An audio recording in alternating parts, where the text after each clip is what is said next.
আজি 20 জুন বিষ্ণুপ্ৰসাদ ৰাভাৰ মৃত্যুদিন। এই মৃত্যুৰ দিনটোত আমি বিষ্ণুপ্ৰসাদ ৰাভাক মনত পেলাম তেওঁৰ শেষৰটো গানৰ দ্বাৰা। তেওঁৰ শেষৰটো গান আমি সকলোৱে জানো, সেই গানটো আছিল এ মোৰ শেষ গান। এই গানটো তেওঁ মৃত্যুৰ দুদিনমান আগত ৰচনা কৰিছিল। তেওঁ যেতিয়া বেমাৰৰ কাৰণে হস্পিটেলত আছিল, তো হস্পিটেলত থকাৰ সময়ত তেওঁক লগ কৰিবলৈ এজন মানুহ গৈছিল, কিজানি কিবা বিয়াৰ নিমন্ত্ৰণ দিবৰ কাৰণে কিবা তেনেকুৱা কাৰণত গৈছিল।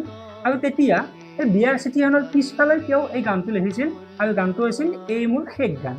এতিয়া ইণ্টাৰেষ্টিং কথাটো হ'ল, এই গানটোত তেওঁ লিখিছিল যে এই মোৰ শেষ গান, মোৰ জীৱন নাটৰ শেষ ৰাগিনীৰ কল্যাণ সন্মান। এতিয়া এই কল্যাণ সন্মান বুলি একচুৱেলি কি, এতিয়া আমি সকলোৱে জানো আৰু বহুতে হয়তো নাজানে। কল্যাণ সন্মান হ'ল এটা ৰাগ, যিটো ৰাগ ভাওনাত সূত্ৰধাৰে যেতিয়া নাটক এখন শেষ কৰিবলগীয়া হয়, তেতিয়া সেই ৰাগটো গাবলগীয়া হয়। ঠিক আছে, তো যেতিয়ালৈকে ৰাগটো নাগায় তেতিয়ালৈকে নাটক এখন বা ভাওনা এখন শেষ কৰিব নোৱাৰি।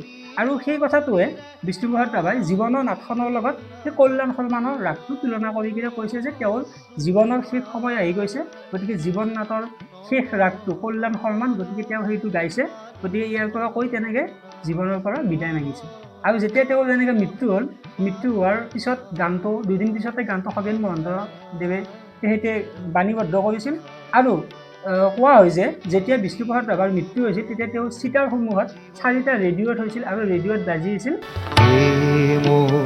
শেষ গান, মোৰ জীৱন নাটৰ শেষ ৰাগিনী কল্যাণ সন্মান। এইখিনি নহয়, গোটেই গানটোত তেওঁৰ গোটেই জীৱন পৰিক্ৰমাৰ কথা ধুনীয়াকৈ বৰ্ণনা কৰিছে। গতিকে আমি এনেকৈ বিষ্ণুপ্ৰসাদ ৰাভাক মনত ৰাখিব লাগিব।